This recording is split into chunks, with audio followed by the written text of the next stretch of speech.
Futurama is an incredibly cinematic show and is very sophisticated looking and in some ways much more theatrical than, the sort of standard proscenium television. It's a show about the future. For that reason alone, probably somebody said, hey, we should have 3D in this show about the future. Because remember, this started in '98 or so.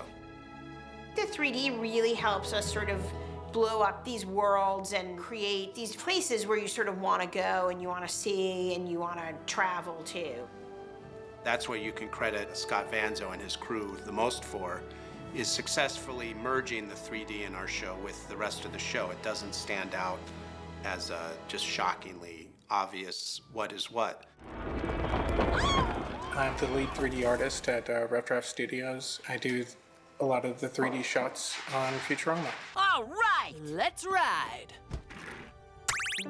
So this is the Gloriana's sun for show 15, the safe ship. Everything is 3D in this show.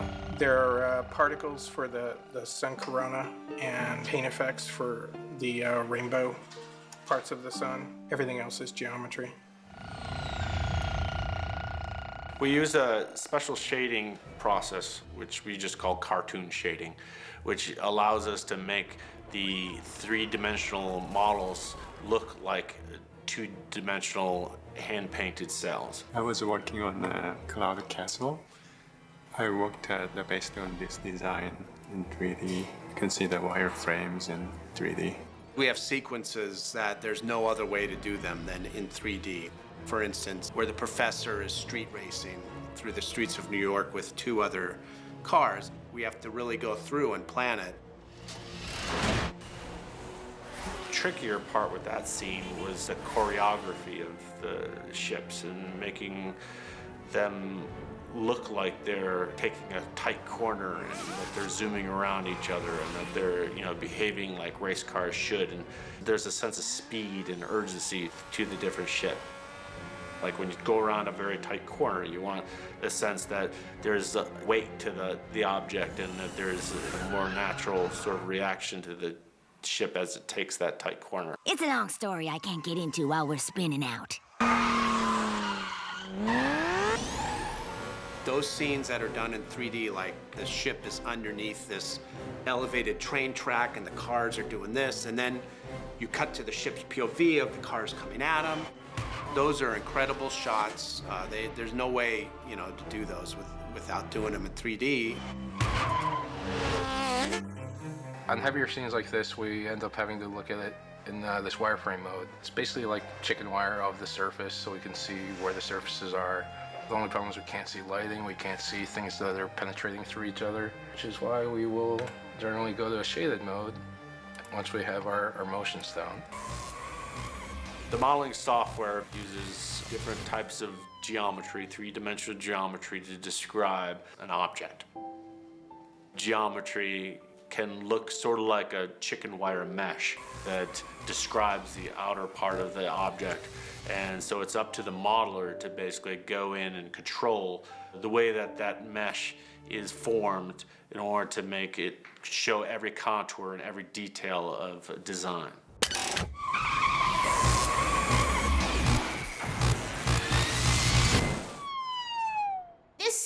I have to say, for better or worse, has become the season of the extreme either push in or pull out, sort of through New York, through Earth, through space, and then you end up on another planet, or the opposite, where you start somewhere else and sort of zoom back in.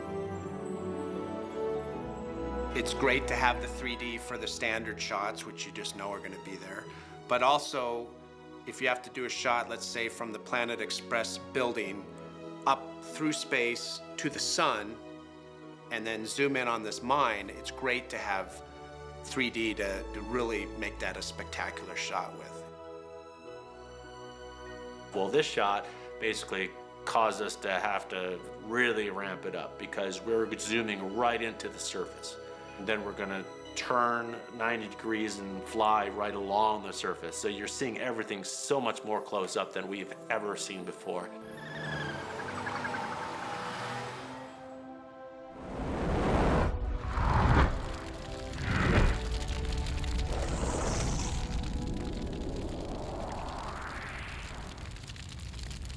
At the end of the day, it allows us to sort of pull off shots that either we could never do in 2D or we could just not do well. It keeps the quality of the show up by, not having stuff that doesn't look great. 2.1 dimensions. 2.2.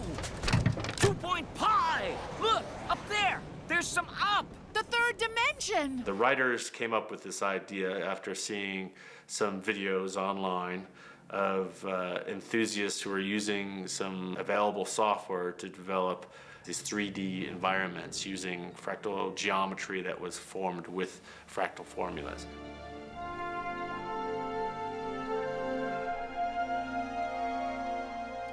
That whole fractal universe is pretty awesome, and when we screened that episode for the writers, there were just a lot of dropped jaws, so we knew we had actually pulled that one off really well.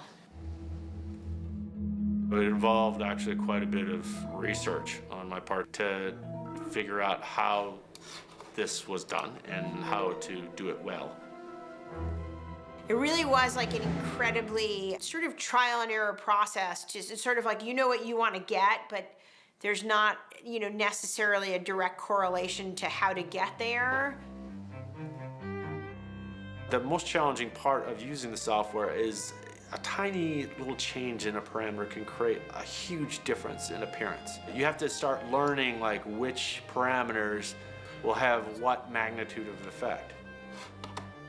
That fractal sequence, which Scott pretty much did on his own, may have been the greatest dedication of labor to the least amount of footage we've ever had in Futurama. Indeed, but we're about to crash into some sort of huge disc. My balls returned at a bad time. This season, Volume 8, definitely pushed the boundaries of how much 3D we can get done in any one season, and certainly in any one episode. It's been really enjoyable working on Futurama over the years because you have a show that's driven by a group of writers who love to kind of push the boundaries of science and aspects of real life. And there's been a tremendous amount of trust placed on our team to come up with the look that the show has today. Yeah. I'm feeling a little... It's sort of all window dressing for the core of the show. So it's all just making something prettier, but the writing and the storytelling and the joke telling that makes Futurama succeed. We're just, we're kind of like the beautification team.